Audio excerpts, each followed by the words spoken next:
우선 1일 테스트 좀 피드백하고 그 다음에 우리 영작 수업 할 건데 잠깐만 하기 전에 앞서서 그 공지사항이 좀 있어서 공지를 좀 할게요. 이따 선생님이 카톡으로도 보내줄 거야. 어떤 거냐면은 다음 주부터 이제 시간표나 이런 게 좀 조정이 될 거예요. 그래서 지금 현재 병주가 화요일날 6시에 오고 있죠. 목요일날 5시, 그 다음에 토요일날은 이제 몇 시냐? 3시 이렇게 오고 있잖아요. 그래서 이거를 조금 조정을 할 겁니다. 조정하는 이유는 이제 두 가지인데, 첫 번째는 우리가 지난 5월 한 달 동안에는 이제 임시 시간표로 이제 수업이 시작됐고 6월부터는 이제 그 내신 시간표를 들어가는데 병주는 이제 내신 시간표랑은 이제 관련이 없잖아. 그래서 이제 그 내신 시간표로 들어가면서 선생님이 이제 시간표를 조정한 거야. 그래서 화요일과 목요일 둘 다 5시까지 오면 돼요. 알겠죠? 쉽게 말하면. 그리고 또 하나 바뀐 건 뭐냐면 이제 우리가 원래 매주 목요일마다 듣기 클리닉을 해요. 듣기 클리닉. 듣기 클리닉은 이제 뭐 하는 거냐면은 병주가 지금 듣기 숙제를 이제 계속해서 하고 있잖아. 그리고 아마 처음에 OT 할 때 그 듣기에 대한 거를 아마 다 들었을 거예요. 맞죠? 근데 이제 우리가 처음에 이제 학원 온 지 얼마 되지도 않았고 이제 병주가 좀 적응하는 이런 시기가 한 2주 정도 필요하다고 생각을 해서 그래서 지난주와 이번 주까지는 이제 듣기 클리닉을 안 한 거예요. 그래서 잠깐만. 동민이가 예.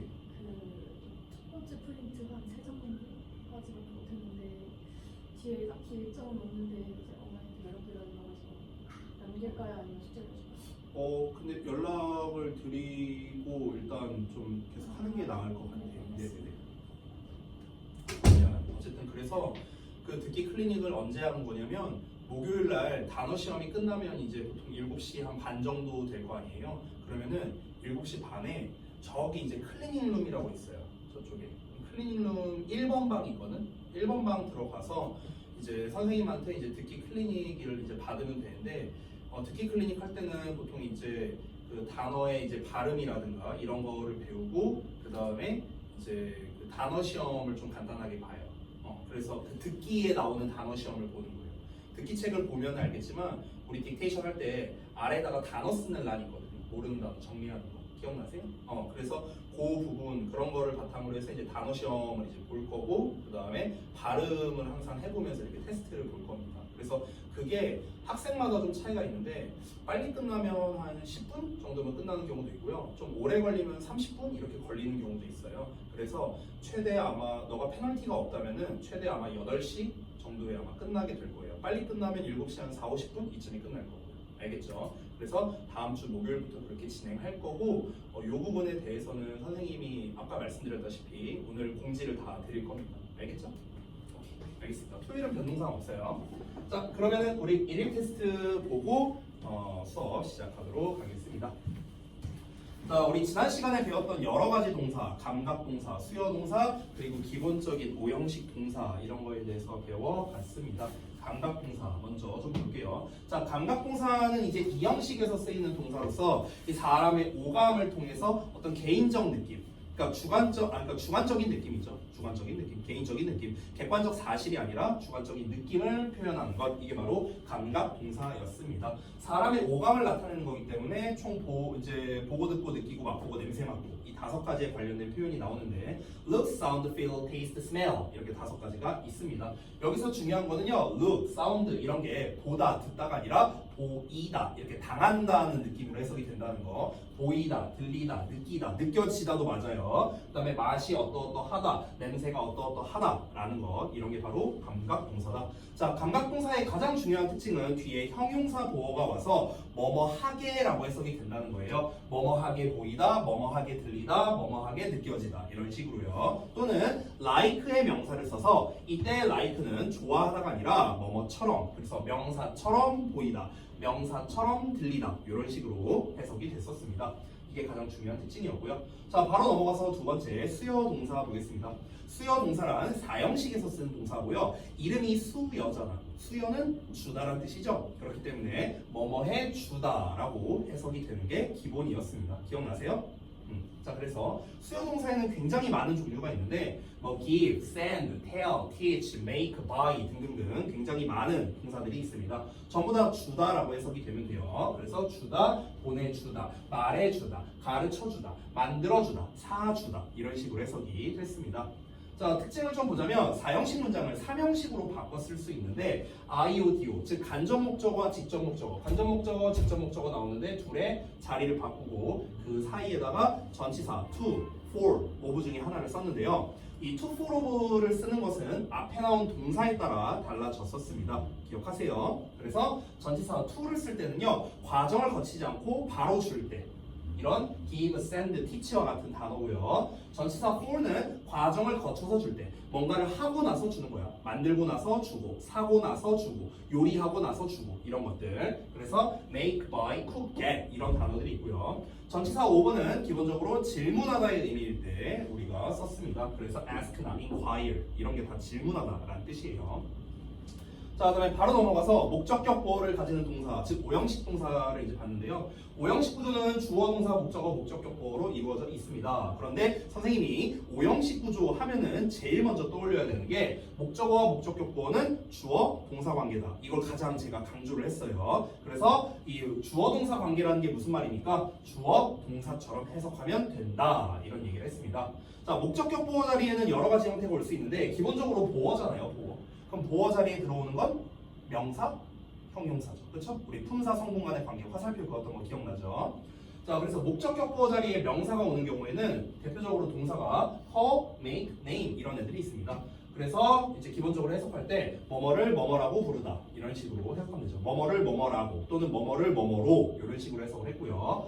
자, 그 다음에 형용사가 오는 경우는 make, keep, find, think 뭐 이런 동사들이 있습니다. 그래서 뭐뭐를 뭐뭐하게라고 보통 해석하는 경우가 많습니다. 또는 뭐뭐가 뭐뭐하다고 이런 식으로 해석되는 경우도 있어요. 자, 마지막으로 투부정사가 오는 경우가 있었는데 want, ask, expect, tell, advise, allow, order 이렇게 여러 가지 동사가 있었습니다.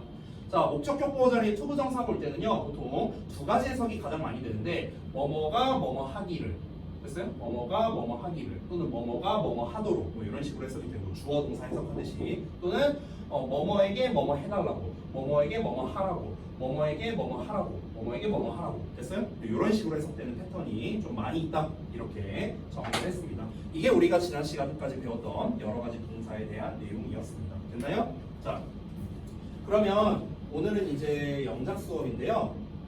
첫 단원부터 이제 좀 할 거예요. 그래서 우리가 처음에 배울 내용이 챕터 1의 이제 시제거든요. 그래서 여기 시제 부분부터 보려는데 잠시만요.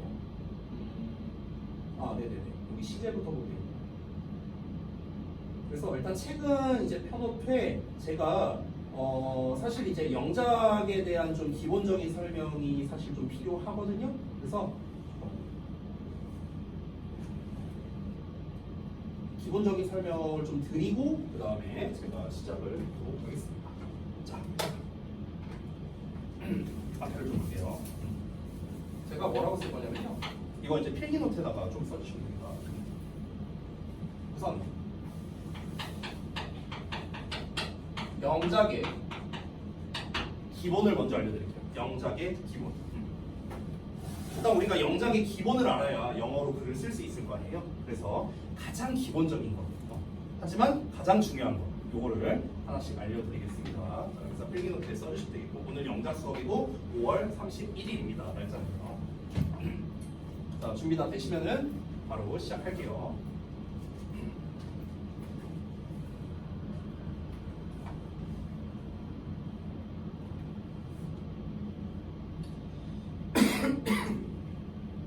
그리고 필기노트 거의 다 써가면은 꼭 저기 데스크에서 받아가세요. 알겠죠? 자, 그러면은 우리 영작의 기본부터 한번 보도록 하겠습니다. 자, 우리가 영어로 글을 쓰려고 하면은 어떻게 해야 될까? 우리 지난주까지 열심히 에센셜 그래머를 배웠어요. 자, 에센셜 그래머에서 제가 가장 많이 강조했던 거는요, 크게 나누자면 두 가지가 있는데, 첫 번째는 영어는 뭐가 중요하다? 위치가 중요하다라는 거. 그리고 두 번째는 품사와 성분 간의 관계. 어떤 품사가 어떤 성분의 역할을 하는가. 됐어요? 요 두 가지. 이 두 가지가 제일 중요했습니다. 자, 그러면은 우리가 영작을 할 때는 당연히 영어는 자리가 중요하니까 어느 자리에 어떤 거를 써야 되는가가 가장 중요하게 돼요. 맞죠? 어느 자리에 뭘 써야 하는가. 이게 이제 가장 중요하죠. 그래서 우리가 영작을 할 때 가장 중요한 건 뭐냐면 일단 단어, 내가 쓰고자 하는 단어의 품사를 먼저 알아야 돼요. 얘가 명사인지 동사인지 형용사인지 부사인지. 그렇죠? 그래서 영작의 기본 첫 번째는 뭐냐면요. 단어의 품사를 정확히 알아야 된다. 단어의 품사를 정확히 알아야 한다. 왜냐면 우리가 품사를 모르면은 얘가 어느 성분의 역할을 하는지 모르잖아요. 그렇죠? 자, 단어의 품사를 알았으면은 당연히 우리가 두 번째로 알아야 되는 건 뭡니까? 그 성분, 각 성분이 어느 자리에 오는가를 우리가 당연히 알아야겠죠. 이거는 품사와 성분 간의 관계에서 우리가 배운 내용이기도 합니다. 그래서 각 품사가 문장에서 하는 역할이 있죠. 그 역할을 우리가 뭐라 합니까? 성분이라고 합니다. 성분. 그래서 각 품사가 문장에서 하는 역할에 맞춰서 자리에, 그러니까 알맞은 자리에 쓰는 게 중요하겠죠. 알맞은 자리에. 알맞은 자리에 사용해야 한다. 라는 겁니다. 예를 들어서 우리가 어떤 명사라고 한번 쳐볼게요. 만약에 friend라는 명사가 있습니다. 여기 아래다 쓸게요. 예시라고. 자, 예를 들어서 friend라는 단어가 있어요. 자, 그럼 이거는 우리가 명사로서, 자, 명사는 제가 앞으로 이렇게 n이라고 쓸게요. n이 명사거든요. 자, 명사로서 친구라는 뜻이에요. 그렇죠? 친구. 그렇죠? 자, 그러면 우리가 이 친구라는 단어를 어디에다가 써야 될까요? 어디에다가? 명사잖아요. 명사니까 어느 자리에 써야 되죠?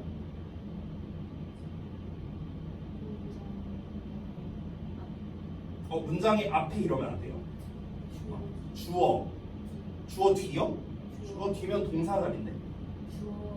명사는 무슨 역할을 합니까? 자, 또 물어보는 겁니다. 품사와 성분 간의 관계. 명사는 무슨 역할을 합니까? 문장에서.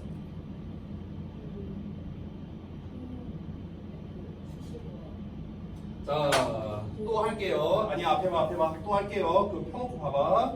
자, 제가 그때 명사, 대명사, 동사, 형용사, 부사, 전치사, 접속사, 동사사 8개 품사 썼고요. 주어, 서술어, 목적어, 보어, 수식어 썼습니다. 이거를 지금 다시 한번 말하지만 이거를 모르면요 우리가 계속 진도가 안 나가게 되는 거예요. 그렇죠? 지금 계속 막히잖아. 매 시간마다. 그렇죠?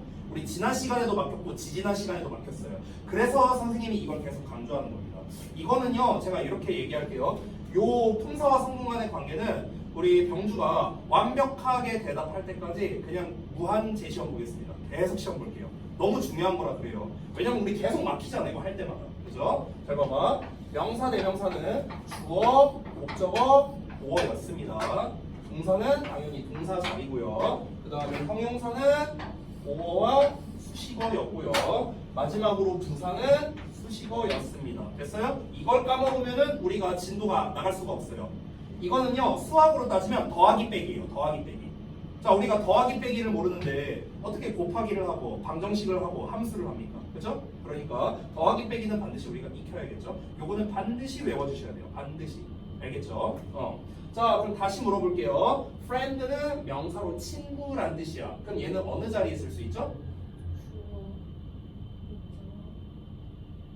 그렇지. 그래서 주어, 목적어, 보어 자리에 써야 되는구나 라는 겁니다. 제가 아까 뭐랬습니까? 품사를 알아야 돼요. 품사를 파악했으면 이제 어떻게 해야 됩니까? 알맞은 자리에 사용을 해야 되잖아요. 그렇죠? 알맞은 자리. friend는 명사니까 친구니까 주어, 목적어, 보어 자리에 써야 되는 거야. 그럼 우리가 일반적으로 예를 들어 주어, 동사, 목적어라는 이런 삼형식 문장이 있어요. 그럼 우리는 friend를 어디다 쓸 수 있다? 여기 주어 자리에 쓰거나 아니면 목적어 자리에 쓰거나 이렇게 해야 되는 거예요. 됐어요? 영어는 자리가 중요하다. 계속해서 제가 강조하고 있습니다. 됐죠? 자, 일단 이 품사와 성분 간의 관계를 모르면은 우리가 이제 기초 영작도 안 돼요. 그렇기 때문에 제가 계속해서 강조해서 말씀드리는 겁니다. 자, 그 다음에 이제 세 번째를 말씀드릴게요. 세 번째. 이 세 번째가 어찌 보면은 영작하는 데 있어서 가장 실질적으로 도움이 되는 녀석이라고 생각하면 됩니다. 그래서 제가 별표 하나 표시하고 필기를 좀 할게요. 자, 3번은 뭐냐면요. 영어와 한글은요, 쉽게 말하면 반대라고 생각하면 좀 편해요. 반대. 그래서 영어와 한글은 일반적으로 어순이 반대입니다. 일반적으로 어순이 반대다라고 생각하면 됩니다. 자, 이게 무슨 말이냐면요. 여기에서 영어와 한글에서 어순이 똑같은 건요. 주어는 어순이 똑같아요. 됐어요? 그래서 주어는 어순이 동일합니다. 됐어요? 주어는 어순이 동일한데 근데 잘 생각해봐. 우리말은 동사가 어디에 나와요? 우리말? 맨 마지막에 나와. 근데 영어는 동사가 어디에 나와요? 주어 뒤에. 그렇지, 주어 뒤에 나옵니다. 됐어요? 그러니까 이건 안 써도 되네. 봐봐. 영어는 주어가 나오고 그 다음에 동사 나오고 목적어 나오고 이렇게 가잖아. 그렇지? 근데 우리말은 주어 나오고 목적어가 여기 나오고 쭉 어쩌고 나온 다음에 동사가 여기 나와요. 됐어요? 그러니까 어떠냐면요. 주어만 어순이 똑같고 영어랑 한국어는 이렇게 어순이 반대로 가는 거예요. 됐나요? 이게 이제 기본입니다. 자, 그래서 만약에 선생님이 이렇게 써볼게요. 만약에 주어가 나오고요. 동사가 나오고 목적어가 나왔어. 그러고 난 다음에 수식어가 M으로 쓰죠. 근데 그냥 M으로 쓸게요. 자, 수식어 1번, 수식어 2번, 수식어는 여러 개 써도 되지.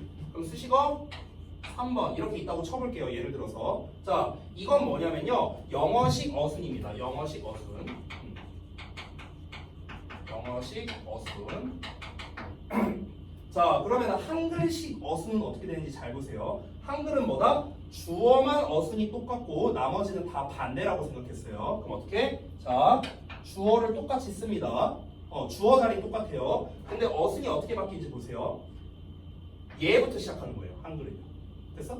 얘부터 시작해서 거꾸로 갑니다. 되니? 그러면 한글은요. 수식어 3번이 먼저 나와요. 그 다음에 수식어 2번 나오고요. 수식어 1번 나오고 목적어 나오고 동사 나옵니다. 됐어요? 다 반대죠. 지금 보시면 다 거꾸로 가죠. 다 거꾸로. 어떤 순으로? 이렇게. 됐어요? 이 순서 보이시나요? 그래서 이게 바로 한글식 어순이에요. 한글식 어순. 물론 한글은요 어순이 중요하진 않습니다. 왜냐하면 위치가 중요한 언어가 아니니까. 근데 우리가 한국말로 말할 때도 일반적으로 좀 지키는 어순은 있잖아요. 나는 너를 좋아한다가 일반적인 어순이잖아. 우리말에서는 나는 좋아한다 너를 이렇게 해도 알아들을 수는 있죠. 알아들을 수는 있지만 우리가 일반적으로 대화를 할 때는 나는 좋아한다 너를 이렇게 말하지 않고 나는 너를 좋아한다. 이게 일반적인 어순이죠. 한글에서는요. 그래서 한글과 영어는요 일반적으로 기본적으로는 반대 어순이라고 생각을 하면 돼요. 알겠죠? 물론 무조건 이 반대 어순을 100% 지키는 거는 아니에요. 100% 지키는 건 아닙니다. 왜냐면은 예를 들면 우리 지난 시간에 배웠던 사형식 구조 같은 경우는요 얘는 뭐뭐에게 뭐뭐를 뭐뭐 해준다잖아. 그쵸? 그럼 예를 들어서 우리가 만약에 I gave you a smartphone 이렇게 한번 써볼게요. 쌤이 예를 들어서 안 써도 돼요. 이거는 안 써도 돼. 괜찮아. 아니 써도 되고 안 써도 돼. 자유야 자유. 이렇게 있어. 그러면 우리가 이 해석을 할 때 나는 너에게 스마트폰을 주었다 이렇게 되잖아. 그럼 이 어순을 한번 매칭을 해보면요 I랑 나는 똑같죠. 그렇죠? 그 다음에 gave 동사 역시나 거꾸로 갔죠. 그렇죠? 자 그러면은 우리가 만약에 한글과 영어가 만약 반대 어순이라면요 지금 너에게가 먼저 나왔으니까 원래는 얘가 맨 뒤로 가야 되지만 실제로는 여기 있잖아요. 그렇죠?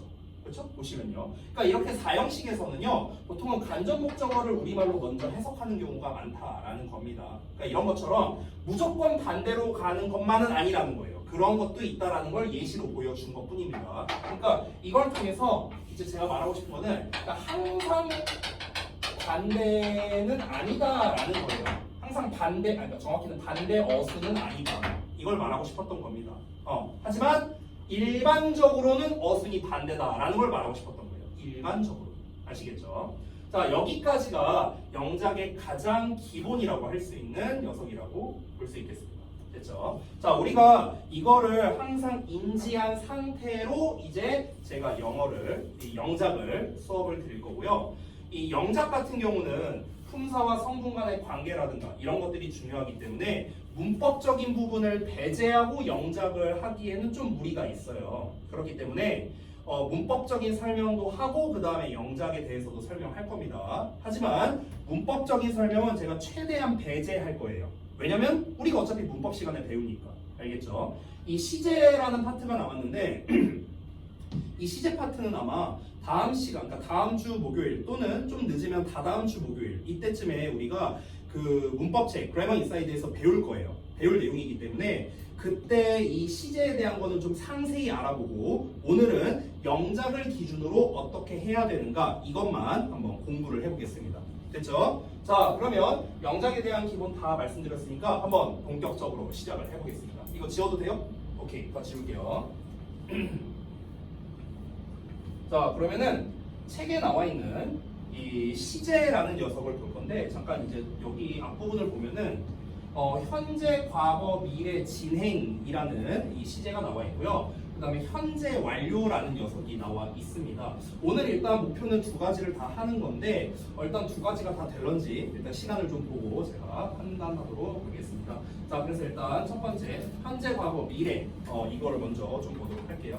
자, 우선은 제가 아예 문법적 설명을 배제할 수는 없기 때문에 가장 핵심적인 설명만 할게요. 가장 핵심적인 거, 제일 중요한 것만. 자, 그래서 이게 유닛으로 돼 있나?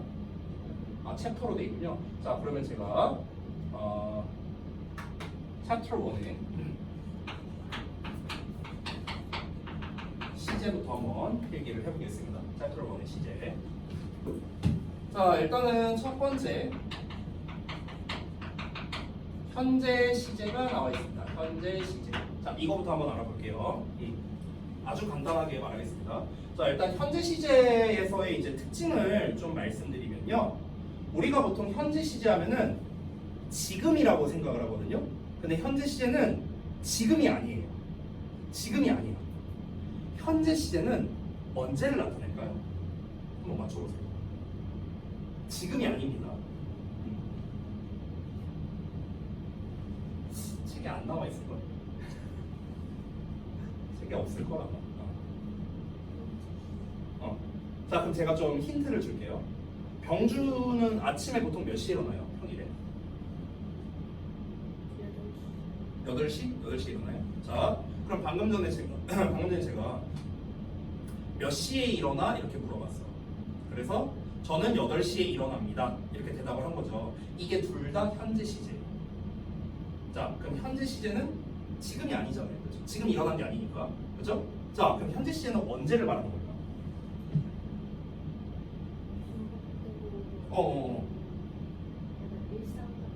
와, 이거 어떻게 맞췄지?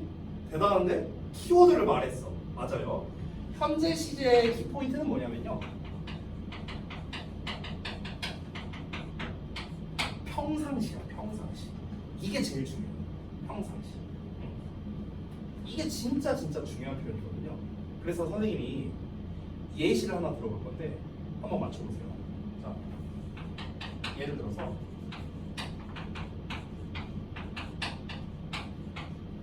What do you do? 이런 표현이 있습니다. What do you do?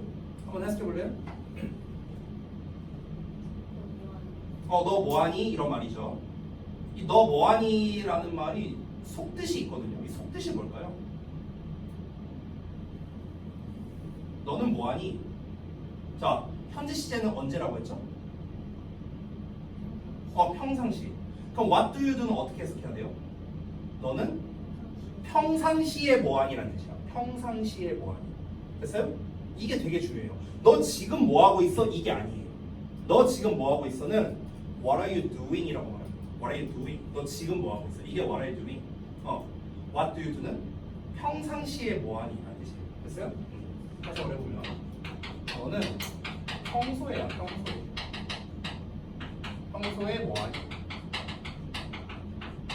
이런 뜻이거든? 그럼 이거는 사실 영작이라기보다는 이제 회화 표현에 좀 가깝거든요. 근데 현재 시제의 이해를 돕기 위해 지금 설명하는 거예요. 자, 그러면은 예를 들어서 선생님이 이거를 조금 업그레이드 해볼게요. 자, 잘 봐봐. 선생님이 이 미국의 문화랑 좀 연결지어서 설명을 드릴게요. 자, 기본적으로 미국 문화는요, 지극히 개인주의 문화예요. 개인주의 문화. 우리나라는 개인주의 문화가 아니거든요. 우리나라는 정이 있잖아, 정. 그렇죠?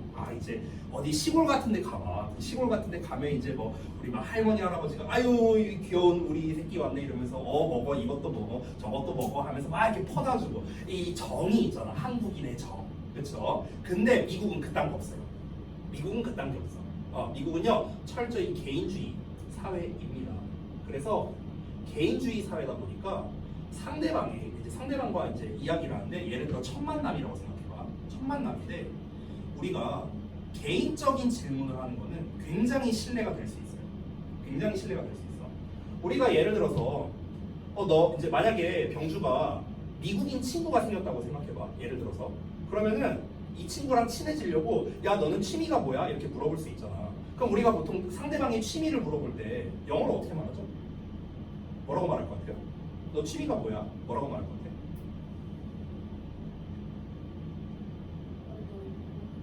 뭐라고요? What are you? 그다음에 뭐라고요? 못 들었어요. 뭐라고요? 호비가 뭐지? 하비. What are you hobby? 이거는 근데 문법적으로 틀린 말인데. 주어 나오고 동사 나오고 보어 나오는데 얘 정체가 없어서. 자, 이게 아니고요. 보통 이렇게 생각해요. What is your hobby? 이게 문법적으로는 맞는 표현이에요. 너의 취미가 무엇이니? 이런 말이에요. 이렇게 말할 것 같죠? 이렇게 말하면 안 돼요. 실제 회화에서는. 왜? 이렇게 말하면요. 굉장히 신뢰되는 질문이에요. 왜냐면 개인적인 걸 물어보는 거잖아. 개인주의 사회라고 했죠. 그래서 이렇게 직접적으로 물어보는 건요. 마치 이제 야 너는 취미가 뭐니? 이렇게 우리말로는 자연스럽게 들리는데 근데 사실 실제로는 이렇게 말하면요. 되게 딱딱하게 들려요. 뭔가 면접 보는 느낌. 뭐 예를 들면 이런 거야. 우리 김병주 씨는 취미가 어떻게 되십니까? 이런 느낌이야. 그러면은 너는 친구한테 가갖고 친구 예를 들어 탐이란 친구가 있어. 그러면 탐, 너는 당신의 취미가 무엇입니까? 이런 말투가 돼버린단 말이야. 그러면 너무 딱딱하잖아. 그리고 이 친구 입장에서는 뭐야 얘는 다짜고짜 내 취미를 왜 물어봐? 좀 이런 느낌이 들 수 있어요. 그래서 영어에서는요 간접적으로 표현하는 게 굉장히 많이 발달했어요. 개인주의 사회다 보니까 너무 다이렉트로 물어보면은 뭐야 왜 나한테 이런 걸 물어봐? 좀 이런 느낌을 받는단 말이에요. 그래서 좀 우회해서 표현하는 게 굉장히 많이 발달했거든요. 영어는요.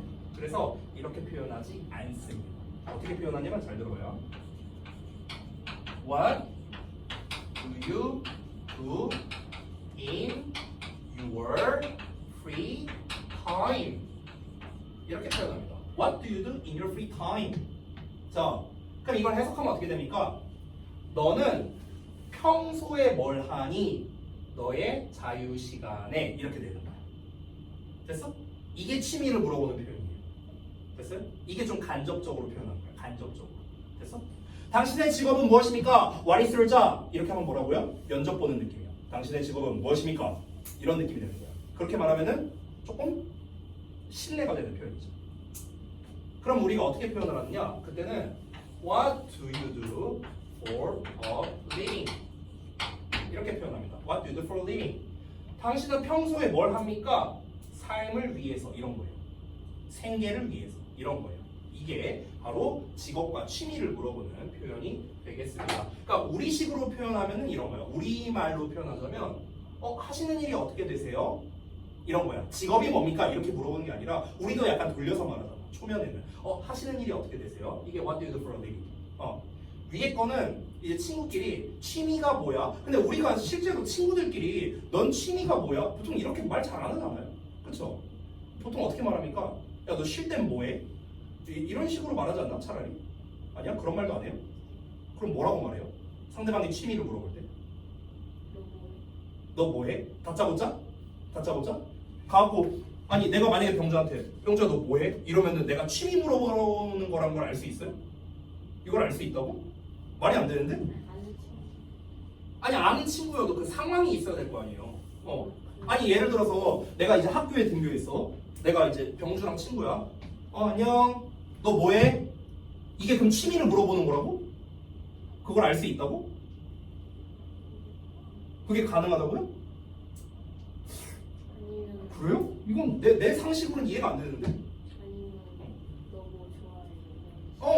그쵸. 그거는 가능하지. 그거는 가능한데. 근데 뭐 좋아해라는 거는 사실 취미를 물어보는 거랑은 좀 다르잖아요. 취향이잖아, 그건. 취향. 아니 그러니까 이제 너 뭐 좋아해. 그러니까 이거는요. 너 뭐 좋아해 또는 너 뭐 해라는 게 취미를 물어보는 표현이려면 앞뒤에 어떤 상황이 있어야만 그걸 이해할 수 있잖아요. 아까 말했다시피 내가 등교하자마자 병주야 안녕. 너 뭐해? 너 뭐해? 이렇게 하면은 그걸 취미로 받아들인다고요? 너는 취미로 뭘 해? 이렇게 받아들인다고? 난 이해가 안 되는데? 아니 너 뭐해라고 하면은 나 지금 숙제하고 있어. 너 지금 뭐 하고 있어로 알아듣지 않을까요? 아니야? 내가 지금 잘못 이해하는 거예요? 내 상식으로는 이해가 안 되는데. 뭐 아무튼간 자 그래서 어쨌든 제가 말하는 거의 요점은 뭐냐면요. 이제 뭐 모르겠어요. 저 요즘 중학생들이 그게 진짜 대화가 통한다면 너무 신기할 것 같은데. 아니 다짜고짜 너 뭐해? 나는 평소에 뭐 게임하는 걸 좋아해 이렇게 대답한다고? 그래요? 내 언어적 상식으로는 좀 말이 안 되는데 뭐 아무튼간 뭐 그걸 떠나갖고 어쨌든 이렇게 우회적으로 표현을 하는데 이때 현재 시제가 아주 유용하게 쓰인다. 평상시이기 때문에 그렇습니다. 평상시 알겠죠? 이 책에 지금 현재 시제에 대해서 어디까지 설명이 나오는지 모르겠는데 지금 현재 시제 같은 경우는 지금 여기 보시면요. 현재의 사실이나 상태, 반복되는 일이나 습관, 변함없는 일반적인 진리를 나타낼 때 막 이렇게 나와 있죠? 다 필요 없어요. 이거 안 해도 돼요. 다 필요 없고요. 이거 하나만 외우면 됩니다. 평상시입니다. 됐죠? 요것만 기억하시면 돼요. 현재 시제는요. 됐죠? 지금 여기에서 예를 들어 나와 있는 걸 보면요. 잠깐 그냥 영어 해석만 먼저 볼게요. 영작 좀 이따 보고. 자, 그녀가 병원에서 일한대요.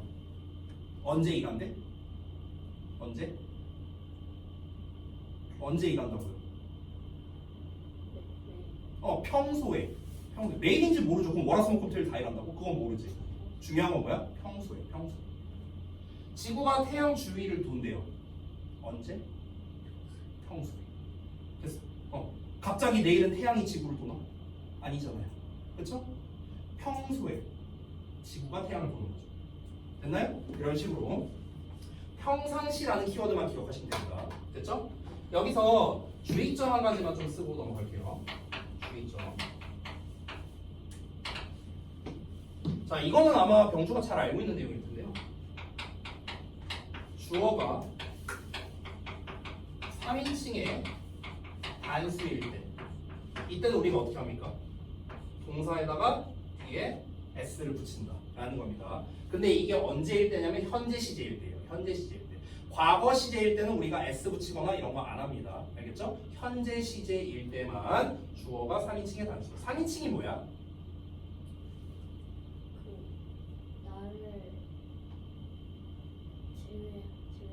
나를 제외한? 그럼 너도 3인칭? 그들만 3인칭이야? 모여있는 거? 그럼 질문할게요. 볼펜은 몇 인칭이에요? 1인칭? 3인칭? 맞아요? 자, 어렵게 생각하지 말고요. 3인칭은요, 그냥 이렇게 생각하세요. 나 너를 제외한 나머지입니다. 나머지 전부예요. 됐어요? 나, 너 뺀 나머지가 싹 다 3인칭입니다. 그럼 볼펜 몇 인칭이라고요? 3인칭. 나도 아니고 너도 아니잖아. 그렇죠? 책상 3인칭. 그럼 이렇게 한번 말해볼까? 너희들. 너가 아니라 너희들. 이건 어떨까? 유가 너희들이란 뜻도 있어요.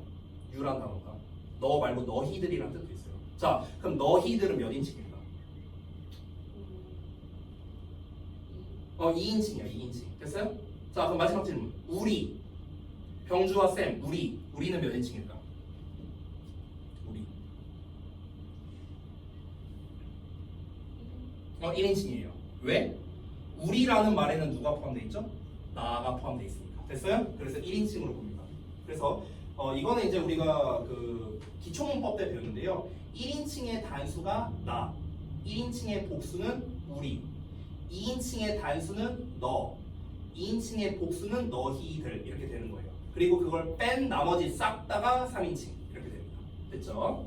자, 근데 3인칭일 때, 즉 나와 너를 제외한 나머지가 나왔으면서 동시에 단수형일 때, 주어가 그때는 동사에다가 s를 이렇게 붙여주는 겁니다. 됐죠? 자, 그 다음에 그래서 현재 시제 간단하게 평상시라는 말로 봤고요. 그 다음에 바로 넘어가서 두 번째 과거 시제 보겠습니다. 자, 과거 시제는요 말 그대로 그냥 옛날 일입니다. 옛날 일. 지금 책에는 뭐라고 나오는지 한번 볼까요? 자, 과거에 끝난 일이나 상태를 나타내려면 동사의 과거형을 사용해 과거 시제로 쓴다 이렇게 되어 있습니다. 자, 이것도 제가 키워드로 이제 좀 얘기를 할게요. 키워드로 과거 시제는요 눈에 안 보입니다. 눈에 안 보임. 눈에 안 보임. 자, 좀 더 우리가 쉬운 버전으로 말하면요 옛날 일이야. 옛날 일. 됐어? 이게 과거 시제입니다. 눈에 안 보인다는 게 무슨 말이냐면요. 예를 들어볼게. 자, 6.25 전쟁이 우리 몇 년도에 일어났죠? 상식 퀴즈.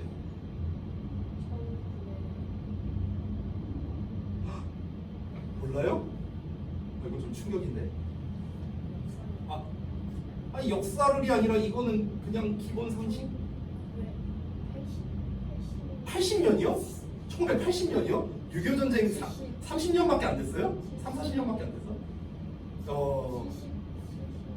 그러면은 아니 1980년이면은 그 병주의 부모님이 6.25 전쟁을 겪으셨길래 아, 네. 6.25 전쟁은 1950년에 일어났어요. 1950년. 네. 이거는 잊어버리면 안 돼요. 이거 기본이에요, 기본이거든요. 알겠죠? 1950년. 1950년 6월 25일. 이때 남북 전쟁이 일어났어요. 알겠죠? 네, 1950년. 자, 그 광복을 1900 갑자기 역사 시간. 광복이 언제였죠? 아니 3.1절이 아니고. 아 이거는 좀 잠깐만 병주야. 뭐라고요? 연도를 잘 몰라서. 아니 뭐 그럴 수는 있는데. 근데 광복절이 몇 월 며칠인지는 아시죠? 말해보란 뜻이에요. 3월이요? 유튜브에서만 보던 걸 여기서 겪을 줄은 몰랐네. 네, 8월 15일이죠. 네, 광복절. 3월 1일은 3.1절이고요.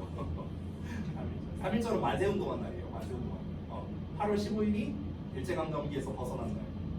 1945년 8월 15일 됩니다. 그리고 5년 뒤에 전쟁한 거예요. 이건 아니지. 자, 어쨌든 봐봐. 그럼 내가 이제 얘기를 해볼게. 1950년 6월 25일에 우리 한국 전쟁이 있었습니다. 남북 전쟁이 있었어요. 옛날 일이죠. 그렇죠. 지금 눈에 보여요? 지금 전쟁하는 게 눈에 보입니까?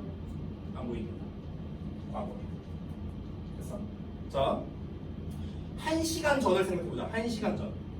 1시간 전에 저는 여기 데스크에 있었고 병주는 테스트룸에 있었습니다. 근데 지금 그 상황이 눈에 보이나요? 너가 자습실에 있고 선생님이 데스크에 있는 모습이 지금 눈에 보여요? 안 보이죠? 과거 시제입니다. 됐어요? 그러니까 지금 눈에 안 보인다는 거예요. 됐어요? 지금 눈에 안 보인다. 이게 과거 시제, 즉 옛날 일입니다. 옛날 일. 됐나요? 이렇게 생각하면 되겠습니다. 자, 그래서 과거 시제 같은 경우는요, 우리가 이제 일반적으로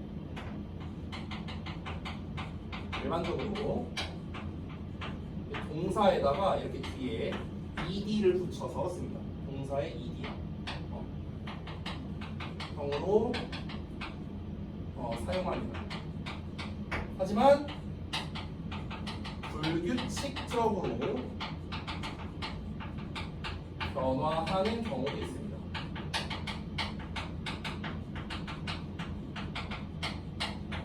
그 병주 씨 지난 학원에서요 동사 3단 변화 이런 거 외운 적 있어요? 동사 3단 변화? make, made, made 뭐 이런 거 있잖아요. take, took, taken 이런 거 외운 적 있어요? 그 동사 3단 변화를 말하는 거예요. 지금 여기에서 일반적으로는 우리가 이제 ed형을 많이 붙이죠. 이게 가장 일반적인데요. 그런데 ed형을 붙이지 않는 경우도 사실 굉장히 많습니다. 예를 들어 방금 말한 make만 하더라도 우리가 make하고 maked라고 쓰는 게 아니잖아요. 이렇게 안 쓰잖아. made라고 쓰잖아. made. 그렇죠? 방금 말했던 take 같은 경우도 taked라고 안 하잖아. 이렇게 ed형으로 안 쓰죠. took라고 하죠. 그렇죠? 이런 식으로. 그래서 보통은 ed형으로 끝나는 경우가 많지만 근데 불규칙적으로 변하는 경우도 많다라는 거. 됐죠? 자, 과거 시제는 이 정도로 한번 보고요. 자, 그 다음에 세 번째, 미래 표현이 나왔는데요. 요거는 제가 미래 시제라고 말을 하지 않고요. 미래 표현이라고 쓰겠습니다. 미래 표현. 왜 선생님이 미래 표현이라고 썼냐면요. 병주 입장에서는 좀 잘 이해가 안 될 수 있지만 미래 시제라는 건 존재하지 않습니다.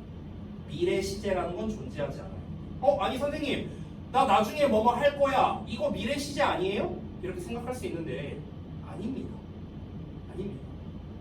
할 것이다가 미래를 나타내는 게 아니고요. 나중에가 미래를 나타내는 거예요. 나중에.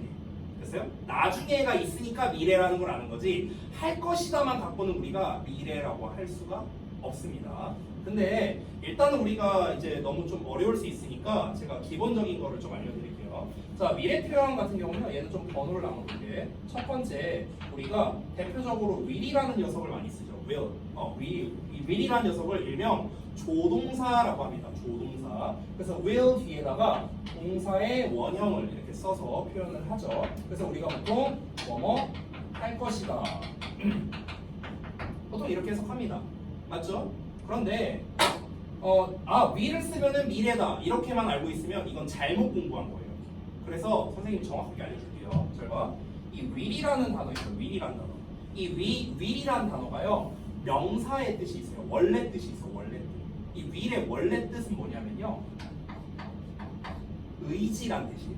의지. 실제로 우리가 단어 사전을 검색해 보면 will을 검색해 보면요. 명사로 의지라는 뜻이 나와요. 의지라는 뜻이 나오고 또는 유언이라는 뜻도 나와요. 유언자, 유언. 됐어? 또는 유산 뭐 이런 의미도 있습니다. 됐어? 자, will이 기본적으로 의지거든요. 의지. 그래서 우리가 의지력이란 말 있죠. 의지력을 영어로 뭐라고 하냐면요. 의지의 will에다가 역은 힘이잖아. 그래서 willpower라고 해요. willpower. 됐어요? 자, 그럼 여기서 할 것이다라는 말은 무슨 뜻이냐면요. 정확히 말하면 내가 어떤 의지를 가지고 할 것이다 이런 뜻이에요. 의지를 가지고 할 것이다. 예를 들어 볼까? 나 다음번 내신 대비할 때 나 정말 열심히 공부할 거야. 공부할 것이다. 이게 뭐예요? 내 의지를 가지고 말하는 거죠. 이때 쓰는 게 will이에요. 이때 쓰는 게 will. 됐어? 자, 그래서 이 will의 포인트는 뭐냐면요. will의 포인트는 의지를 가지고 이야기를 하는 거예요. 의지를 가지고. 오케이? 근데 영주야 잘 봐봐. 나는 내년에 15살이 될 것이다. 이건 의지랑 상관 있나요? 아니죠. 너가 막 의지 맘만 먹으면 그럼 15살 안 될 수 있어요? 아니잖아요. 그렇죠? 그럼 그때는 우리가 will을 쓰지 않습니다. 됐어요? 또 이렇게 말해 볼게요. 우리 학교에서 선생님 저희 학교에서요. 다음 주 수요일에 수학여행 간대요. 수학여행 갈 거예요. 수학여행 갈 것이다. 그럼 너의 의지가 있으면 학교가 수학여행 가는 거 막을 수 있어요? 안 되죠. 의지랑 상관없잖아. 그렇죠? 자, 그러면은 그 의지와 상관없는 의지와 상관없는 건 뭐냐면요. 쉽게 말하면 정해져 있는 거예요. 정해져 있는 것들. 수학여행 정해져 있죠. 또 뭐가 정해져 있습니까? 내년에 병주가 15살이 될 것이다. 정해져 있잖아. 바꿀 수 없죠? 바꿀 수 없죠? 그러면은 이 바꿀 수 없는 정해져 있는 것을 나타낼 때는 우리가 will을 쓰지 않아요. 됐어? 정해져 있고 계획되어 있고 바꿀 수 없는 거 이런 거를 이제 우리가 표현할 때 쓰는 게 바로 책에 나와 있는 be, going, to 동사 원형이라는 표현이에요. 됐어요? 그래서 얘는요 정확하게 해석하자면요 뭐뭐 할 예정이다라고 해석해야 됩니다. 예정이다. 됐어? 그렇기 때문에 중요한 건 뭐냐면요 이 뭐뭐 할 예정이다라는 표현은 자리가 없으니까 전 여기다 쓸게요. 여기 옆에다 써주세요. 병주는요. 전 자리가 없어서 여기 안에다 씁니다. 자, 뭐뭐 할 예정이다는 뭡니까? 계획되어 있고요. 변화가 없는 애예요. 됐어요? 변화가 없을 겁니다. 정해져 있는 거야. 정해져 있는 거. 됐어요? 이럴 때는 우리가 be going to 동사 원형 이렇게 씁니다. 그래서 보통 문법책을 보면은요 will과 be going to가 똑같다라고 설명하는 경우가 많아요. 심지어 지금 이 책에도 나와 있어요. will을 is going to 이렇게 바꿔 쓴다라고 나와 있죠. 근데 엄밀히 말하면 둘은 다른 표현이에요. 다른 표현. 됐어? will은 뭐라고요? will은 의지를 가지고 하는 거야. 의지를 가지고. as be going to는 뭐라? 예정되어 있는 거, 정해져 있는 거. 됐어요? 둘은 다른 겁니다. 아시겠죠? 정해져 있고 의지를 가지고. 됐어요? 의지를 가지고 하는 거는 정해져 있는 게 아니잖아. 할 수도 있고 안 할 수도 있는 거잖아. 나 다음에 진짜 열심히 공부할 거야. 할 수도 있고 안 할 수도 있잖아. 그렇죠? 마음은 먹었지만 아 몰라 안 할래 이럴 수도 있는 거죠 나중에. 그러니까 얘는 될 수도 있고 안 될 수도 있는 거야. 근데 얘는 무조건 되는 거예요. 됐어요? 이렇게 생각하면은 좀 쉽겠어요. 이해되셨나요? 오케이 좋습니다. 자 여기까지가 현재, 과거, 미래에 대한 가장 기본적인 설명을 좀 드렸는데요. 혹시 이해 안 된 거 있을까요 여기에서? 없습니까? 오케이 좋아요. 자 그러면은 가장 기본적인 일단 이제 설명 이 현재, 과거, 미래에 대해서 끝났고 오늘 시간상 보니까 완료는 못하겠다. 이 남은 게 하나 이제 진행이 있거든요. 진행 표현. 그래서 진행 표현을 배우고 그 다음에 우리가 아까 배운 대로 영작의 기본 있잖아요. 그거를 적용하면서 우리 영작 연습 한번 해보자고. 잠깐 쉬었다가 이어가겠습니다. 네.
추워요 혹시? 끌까요? 괜찮아요? 자 그러면은 이게 지금 여기에는 현재 과거 미래 나와 있는데 여기에 보면은 이제 현재 진행형 과거 진행형 나와 있거든. 그래서 쌤이 진행형까지만 설명하고 그 다음에 영작 실질적으로 한번 해볼게요. 자 이거 다 지우겠습니다. 자 4번 볼게요. 자 진행은요, 진행 시제라는 말은 사실 잘못된 말이고요. 진행형이라고 말할게요. 제가 진행형. 자 일단 진행형도 제가 키워드를 쓰고 시작하겠습니다. 진행형은요, 아까 우리가 1번에서 봤던 현재 시제 있잖아. 그 녀석과 약간 반대되는 느낌이라 생각하면 돼. 반대되는 느낌. 얘는 뭐냐면요.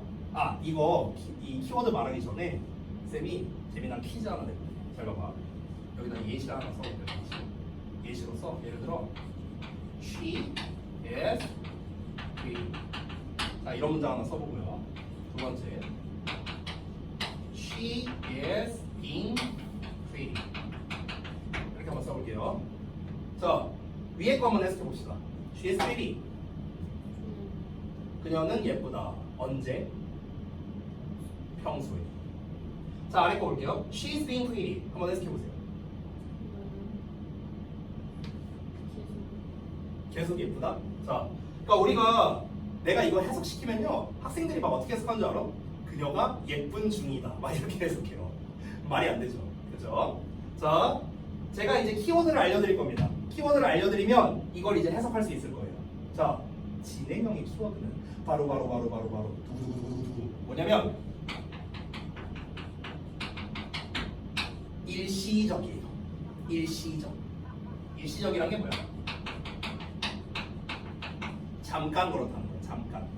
잠깐. 됐어?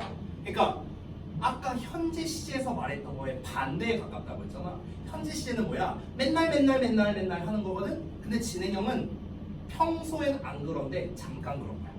됐어? 그럼 she is being pretty는 어떻게 해석해야 될까?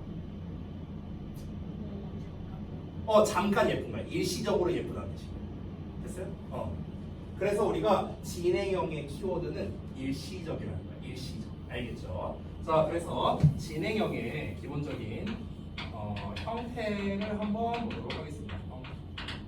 자, 형태는 이제 우리가 어떻게 쓰냐면요. 기본적으로 비동사가 들어가고요. 뒤에 ing라는 이 형태가 오는데요. 그래서 우리가 보통 해석할 때 뭐뭐 하고 있다 또는 뭐뭐 하는 중이다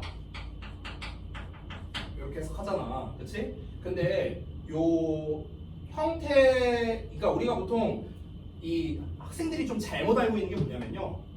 선생님이 야 뭐뭐 하고 있다, 뭐뭐 하는 중이다, 영어를 어떻게 말해? 하면은 학생들이 대부분 뭐라고 말하는 줄 알아요? ing요 이렇게 말해요. 틀려요. ing요 이러면 안 돼요. 제가 뭐라고 했죠? 뭐뭐 하는 중이다라고 했어요. 다자로 끝나네요. 다자로 끝나니까 뭐예요? 동사란 말이에요. 근데 ing는요 동사가 아니에요. 됐어? 이게 동사예요. 됐어? 그래서 이건 어떻게 된 거냐면요. 이걸 선생님이 잘라서 했어요. 잘라서. 이 비동사는 뭐뭐 이다야. 이다. ing는 뭐뭐 하는 중인이에요. 내가 질문 하나 할게요. 그러면 맞춰보세요. ing는 품사가 뭘까요? 이거 심지어 배웠어요. 배웠어. 우리 지난주에 화요일에도 배웠고 토요일에도 배웠어요. 자, 하는 중인, 밀자 받침. 형용사예요. 형용사. 됐어? 그리고 이 ing가 바로 우리가 지난주 토요일 날에 intermediate grammar 할 때 준동사 배웠거든요. 그 준동사 중 하나인 분사라는 녀석이에요. 분사. 현재 분사라고 부르는 놈입니다. 됐죠? 그래서 해석이 뭐냐면 하는 중인 형용사야. 형용사. 됐어? 그래서 여기에서 경주는요 엄청난 거를 알 수 있습니다. 이 진행형을 통해서. 이 진행형에서 사실 말할 건 아니지만 이제 이 비동사에다가 이렇게 형용사가 나왔으니까 제가 좀 설명을 드릴게요. 잘 보세요. 여기서 이제 좀 확장하자면 비동사 플러스 형용사가 나오면요 해석이 어떻게 되냐면 형용사 하다라고 해석하는 거예요. 형용사 하다. 알겠죠?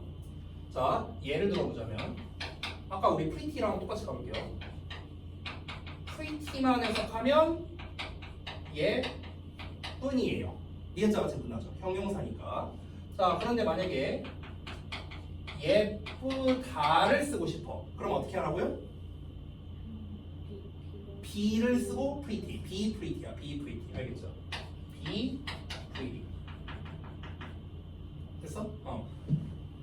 자, 신나다. 영어로 어떻게 쓸까? 신나다. 신나다 어떻게 쓸까요? 뭐라고요? exciting? 아, 틀렸어요. 방금 전에 했어. exciting은 뭐야? ing인데 제가 방금 뭐라 했죠? ing는 동사 아닌데 그건 신나는이에요. 신나는. 그럼 신나다는. 에이, 방금 했는데 야 1분도 안 됐는데. 다시 exciting은 신나는. 그럼 신나다 어떻게 써야 돼? be exciting. 됐어? 방금 한 거야. 방금 한 거 우리. be excite. 이거는 근데 exciting으로 쓰는 경우도 있고요. excited로 쓰는 경우도 있는데 일반적으로는 excited가 조금 더 잘 어울려요. 이건 나중에 배울게요. 그래서 excited. 됐어? 자, 다시 한번 말합니다. 형용사를 동사처럼 쓰고 싶으면요. 앞에 be를 붙여야 돼요. 앞에. 됐어요? 그냥 exciting 이러면 안 돼요. 이건 동사가 아니야. 내가 다시 한번 말할게요. 여기서 아주 중요한 말인데요. ing가 동사가 될 확률. ing가 동사가 될 확률 몇 프로일까요? 0%예요. 0%. ing는 절대 동사가 아닙니다. 알겠죠? 0%입니다. ing는 절대 동사 아니에요. 절대 아닙니다. 알겠죠? 왜냐면 이건 우리가 지난주에 배웠는데요. ing는 분사라는 녀석이고 분사는 준동사의 한 종류였고요. 준동사를 선생님이 뭐라 설명했었냐면 동사가 아니지만 동사랑 비슷하다 이렇게 설명했어요. 기억나세요? 동사가 아니지만 동사가 아니라고 했어요. 동사가 아닙니다. 알겠죠? 그래서 앞으로 대답할 때 뭐 예를 들어서 뭐 만약에 놀라다, surprise, 뭐 surprising 이러면 틀린 거야. 됐어? 뭐 surprised 이렇게 해도 틀린 거예요. be surprised. be를 붙여야 돼요. be를. 알겠죠? 이게 되게 중요합니다. 영작할 때. 왜냐면요. 실제로 많이 틀려요. 제가 작년에 중학교 1학년 2학기 기말고사 내신 대비를 했었는데 굉장히 영어를 잘하는 형 한 명이 있어요. 지금 우리 학원에. 영어를 잘해요. 그런데 그 형아가 안타깝게 그 영작 그 서술형 하나를 틀렸어요. 아쉽게. 근데 그걸 왜 틀렸냐면요. 예를 들어서 이건 안 써도 되는데 뭐 이런 내용이 있어요. 정확한 문장 기억 안 나는데 내가 학교에 늦었다 뭐 이런 거야. 이걸 영어로 써야 돼. 근데 이 친구가 뭐라고 썼냐면요. 자, 내가 늦었다. late. 학교와 애가 있는데 애가 영어로 뭐냐면 이때는 for를 쓰거든요. for 그다음에 학교니까 school이죠. 이렇게 썼어요. 이렇게 써서 틀렸어요. 이렇게 써서 틀렸어. 왜? late는 무슨 뜻일까?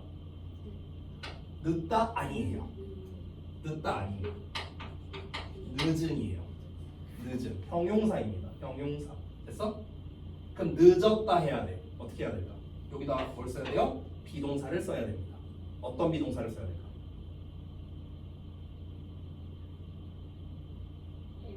M? 틀렸습니다.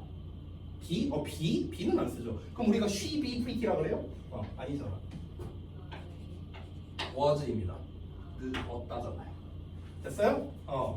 자, 그래서 우리가 이렇게 be 플러스 형용사 요거를 이제 정말 많이 틀리거든요. 지금 보신 것처럼. 그래서 요거를 좀 주의하라고 제가 말씀드린 거고요. 마지막으로 이 주의점 한 가지 말하고 바로 영작해 보겠습니다. 자, 또 이제 주의사항. 이 동사 쓸 때 주의사항입니다.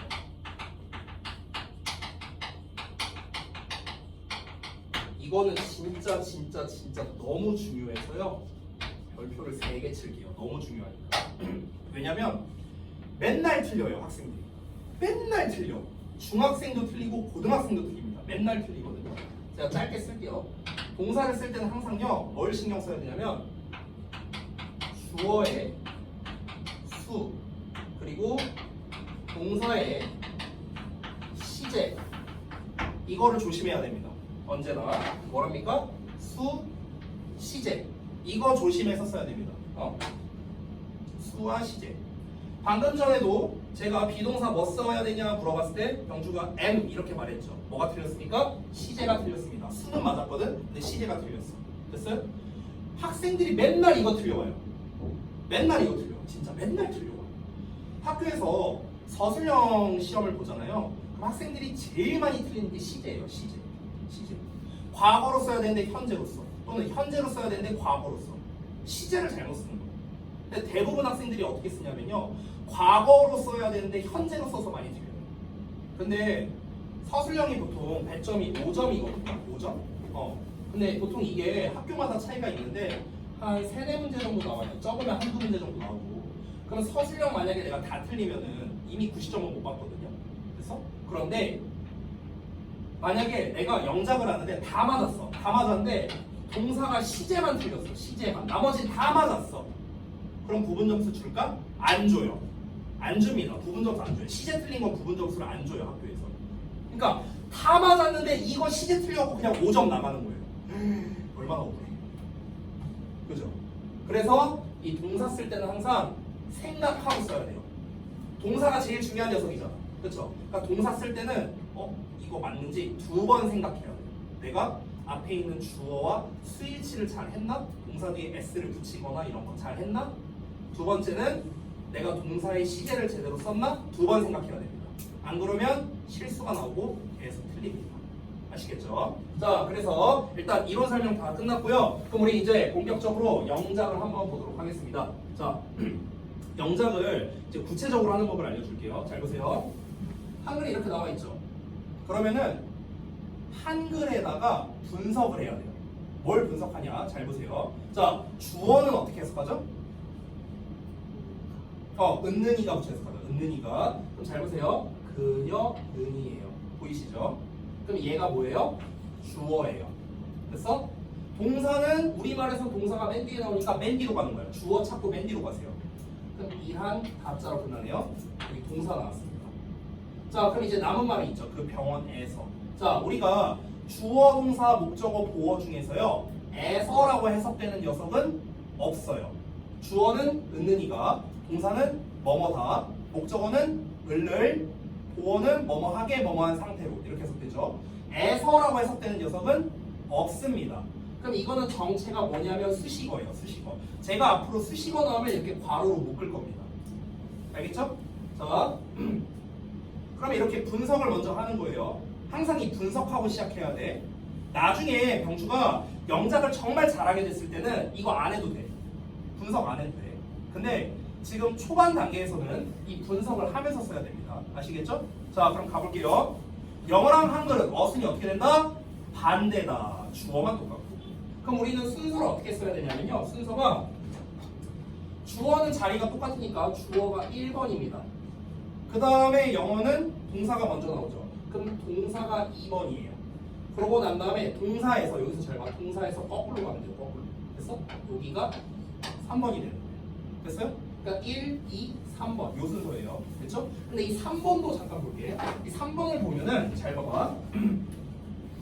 그 병원에서라고 돼 있어. 그럼 이거를 선생님이 나눠볼게. 그 병원이라는 말이 있고요. 명사죠, 명사. 병원이니까. 그리고 이걸 이렇게 잘라볼게. 에서라는 말이 있어요. 에서. 이 에서가 뭘까? 이게 바로 전치사입니다. 전치사. 됐어요? 전치사. 우리 에센셜 그래머 할 때 배웠어요. 전치사의 명사를 합치면 부가 된다. 주로 부사, 부의 역할을 많이 합니다. 부사예요, 부사. 부사는 시간, 장소, 이유, 방법 등을 나타낸다. 그럼 지금 여기에서 그 병원에서는 뭘 나타내고 있죠? 장소를 나타내고 있어요. 됐어요? 자, 그럼 순서도 어떻게 하냐면요. 전치사를 먼저 쓰고 그 다음에 명사를 쓰죠. 됐어요? 영어에서의 순서는. 전치사 다음에 명사. 됐어? 그러니까 이거를 제가 영어식으로 만약에 이건 안 써도 돼요. 봐봐. 이걸 만약에 영어식으로 내가 어순을 쓰면 어떻게 되냐면요. 그녀는 일한다 에서 그 병원 이렇게 되는 거예요. 이게 영어식 어순이야. 됐어? 이게 영어식 어순이에요. 보이세요? 주어 1번, 동사 2번, 그 다음에 여기가 3번이잖아. 이렇게 3번이잖아. 그렇죠? 근데 에서 그 병원이라고 해. 에서 그 병원. 됐어? 전치사, 명사. 이런 순서로 가는 거야. 알겠니? 자, 그러니까 거꾸로예요. 거꾸로. 주어만 자리가 똑같고 동사부터 거꾸로 이렇게 가는 거야. 됐어? 그럼 잘 봐봐. 그녀는 she 일한다. 자, 동사 쓸 때 두 번 생각하라 했어요. 첫 번째, 일단 동사의 수를 어떻게 해야 되지? 3인칭의 단수네요? 나, 너 제외한 나머지니까 한 명이죠. 그럼 동사에 s 붙여야겠다. 이 생각을 하고 두 번째, 시제가 뭘까? 일한다네요. 그럼 한다니까 현재겠네. 그러면은 현재형에다가 s를 이렇게 붙여줘야겠죠.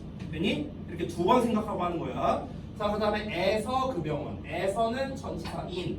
그리고 그 병원. 그가 더고요. 병원, hospital. 이렇게 된 겁니다. 보이시죠? 요 순서예요. 요 순서. 할 수 있겠어요? 자, 똑같이 한번 해볼게. 다음 거.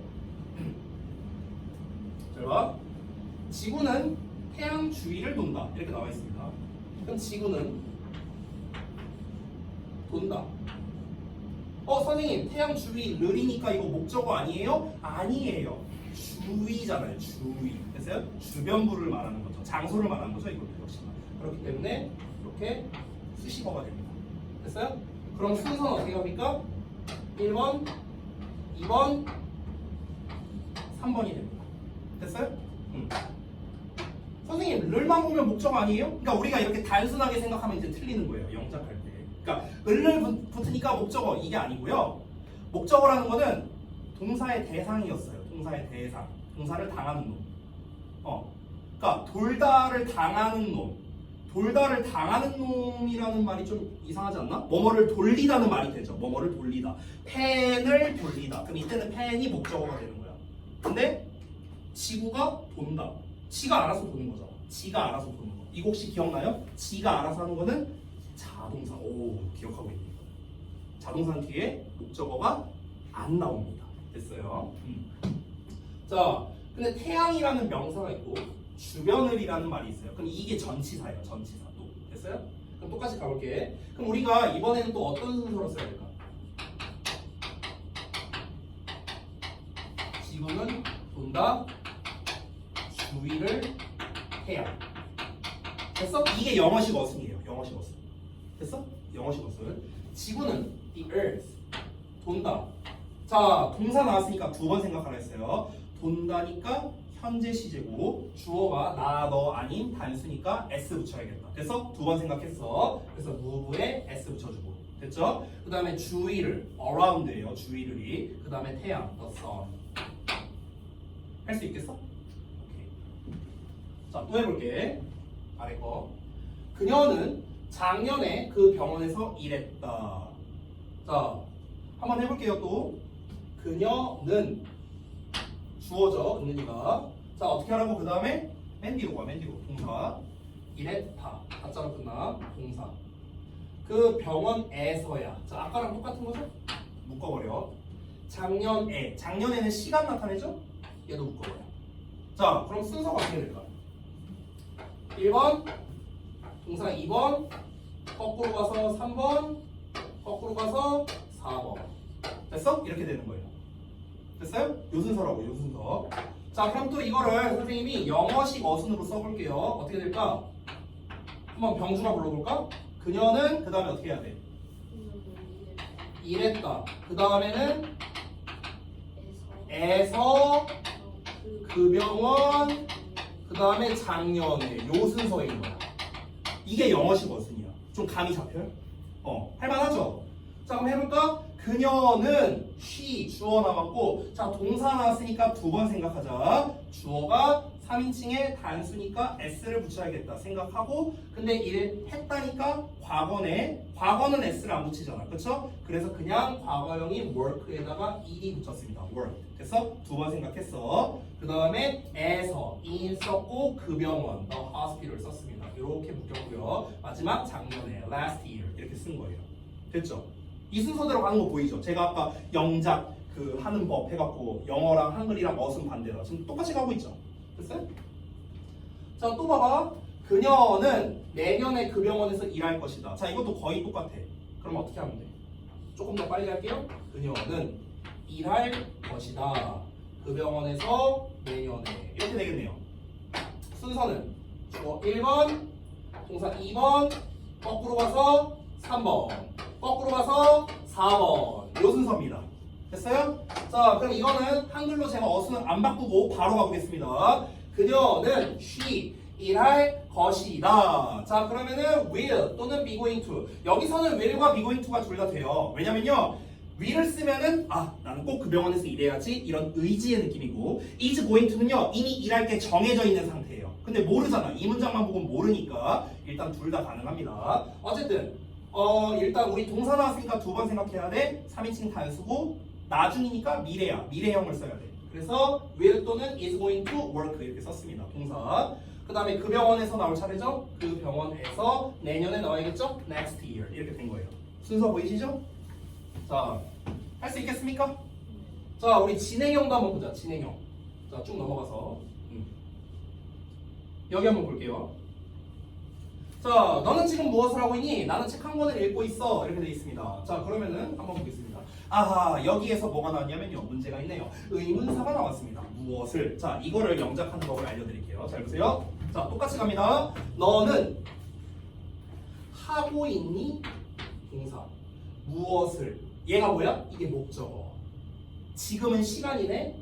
수식어. 됐어? 자, 그럼 우리 어떻게 했습니까? 주어 먼저 쓰고 동사 쓰고 그 다음에 역순으로 가면 되잖아요. 그렇죠? 근데 문제가 있습니다. 자, 어떤 문제가 있냐? 문제가 두 가지가 있어요. 첫 번째 문제는 의문문이에요. 우리 의문문에서는 주어랑 동사가 자리가 바뀌죠. 그렇죠? 그러면은 동사가 먼저 나와야 돼요. 동사가. 됐어? 이게 첫 번째. 그리고 두 번째가 있습니다. 자, 우리가 일명 의문사라고 부르는 녀석이 있어요. 의문사. 의문사가 뭔지 알아요? 자, 선생님이 앞으로 만약에 병주한테 의문사가 뭐야? 이렇게 물어보면은 이렇게 대답하면 돼. 자, 뭐냐면요. 육하 원칙. 뭐라고? 육하 원칙. 육하 원칙이 뭐야? 그러니까 뭐냐고 그게. 왜, 언제, 어디서, 어떻게, 무엇을. 하나 남았다. 누구랑. 누가. 됐어요? 누가 언제 어디서 무엇을 어떻게 왜. 됐어? 이게 육하 원칙이에요. 거기에 해당하는 말이 다 의문사예요. 근데 사실 의문사가 하나 더 있어요. 육하 원칙에다가 하나 더 있어. 어느 것이라는 단어도 있어요. 어느 것. 영어로는 which라고 합니다. 됐어요? 그래서 잠깐만 보시면 안 써도 돼. 그냥 봐봐. 나중에 할 거니까. 누가 언제 어디서 무엇을 어떻게 왜 어느 것이야 이렇게 있거든. 그럼 이 단어들을 잘 보면요 공통점이 좀 보인다. 어떤 공통점이 보여? 대부분 WH로 시작한다 이렇게. 얘만 WH로 시작하네. 그렇죠? 그래서 항상 얘만 특이한 점이 있어요. 얘만 왕따야. 나머지는 다 WH로 시작하니까 얘네들 대부분 비슷한데 요 놈만 WH로 시작 안 하죠. 그래서 얘만 항상 좀 희한한 게 있어요. 이건 나중에 배울 겁니다. 알겠죠? 자, 어쨌든 이 의문사는요 언제나 문장 맨 앞에 나옵니다. 항상 주어보다도 앞에 나오고 동사보다도 앞에 나와. 됐어? 무조건 앞이에요. 무조건 앞. 됐어? 그러면 무엇 나왔잖아. 그럼 얘가 1번입니다. 의문사니까 무조건 의문사가 1번이에요. 알았죠? 이건 고민할 필요가 없어요. 무조건 의문사가 1번. 자, 그 다음에는 원래 우리가 주어 동사 순으로 다시 가야 되는데 의문문이니까 동사가 먼저 나오잖아. 그치? 그래서 동사가 2번이 됩니다. 됐어요?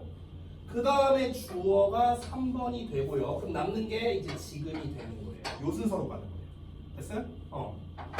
자, 그래서 무엇을 what 동사 하고 있냐? 하고 있다는 BING였어. BING 기억나? 자, 비동사의 ing였거든. 여기 썼죠? 둘 중에 누가 동사예요? B가 동사야, ing가 동사야? B가 동사죠. 그러니까 당연히 B가 나와야 돼요. 비동사. 됐어? 그 다음에 U를 썼죠. 주어. 왜 R을 썼습니까? 주어가 U니까요. 됐어요? 그 다음에 비동사에 뭐 나와야 돼? 하고 있다니까 ing 나와야겠죠. 그 다음에 남은 거 지금 나오고 요 순서로 쓴 겁니다. 됐나요? 자, 그럼 또 한번 해볼게요. 나는 자 뒤로 봐야겠죠. 이제 일반적인 문장이니까 읽고 있어. 책 한 권을. 됐어? 순서 아주 간단하죠? 1, 2, 3 똑같습니다. 자, 나는 읽고 있다. 뭐 하고 있다. 비동사에 ing 써야 돼. 자, 비동사 쓸 때 잘 봐야겠죠? 하고 있다야. 그러면은 하고 있었다가 아니라 하고 있다니까 현재죠, 현재. 그렇죠? 그래서 현재형으로 썼습니다. 그렇죠? 읽고 있는 거니까 reading, ing형 썼고요. 남은 거 책 한 권이니까 이렇게 썼습니다. 됐나요? 똑같아요. 기본은 똑같습니다. 자, 아래 있는 것도 한번 볼게요. 나는 10시에 영화를 보고 있었다. 자, 한번 해볼게요. 나는 주어 보고 있었다. 뭐뭐 하고 있었다. 동사 영화를 목적어 10시에는 시간이니까 묶어버려요. 자, 그럼 순서 어떻게 갑니까? 1번 동사 2번 거꾸로 3번 거꾸로 4번 됐어요? 우리 계속 하던 대로 한 겁니다. 자, 그럼 가볼게. 나는 보고 있었다. 동사 나왔죠? 두 번 생각하자. 첫 번째, 앞에 있는 주어가 I, 1인칭이니까 동사를 쓸 때 단수형, 비동사를 쓸 거라면 am, 과거형이라면 was. 둘 중에 하나야. am 또는 was야. 근데 보고 있었다니까 현재예요, 과거예요? 과거. 그러면 was를 써야 돼. 자, 두 번 생각했어요. 알겠지? 그 다음에 하고 있었다니까 watching, ing를 썼습니다. 그 다음 순서가 영화를이에요. 그래서 a movie 나왔고요. 마지막 남은 게 10시 애니까 여기서는 애가 전치사, 10시가 명사. 그러면 애 먼저 써야 돼, 10시 먼저 써야 돼? 애 먼저 써야죠. 그래서 at 10 o'clock 이렇게 된 거예요. 됐나요? 자, 여기까지 해서 우리가 이렇게 영작하는 방법을 구체적으로 한번 알아봤습니다. 자, 그러면 이제 실전을 한번 해봐야겠죠. 그렇죠?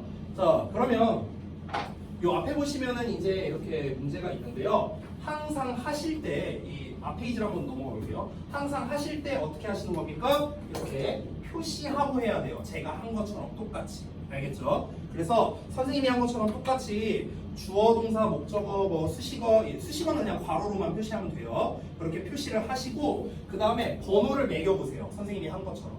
그 다음에 그거에 맞게 한번 써보시기 바랍니다. 숙제할 때도 이렇게 하는 거예요. 알겠죠? 자, 그러면은 지금 한번 해보시죠. 여기를 쭉 다 하지는 마시고요. 일단 지금 시간이 많진 않으니까 여기 두 개만 해보자. 1, 2번만 한번 해보자. 1, 2번만. 이거 1, 2번 해보고 그 다음에 뒤에도 1, 2번만 해볼게요. 진행형 나오는 부분. 자, 이제부터는 제가 첨삭을 해줄 거기 때문에 일단 촬영은 끄겠습니다.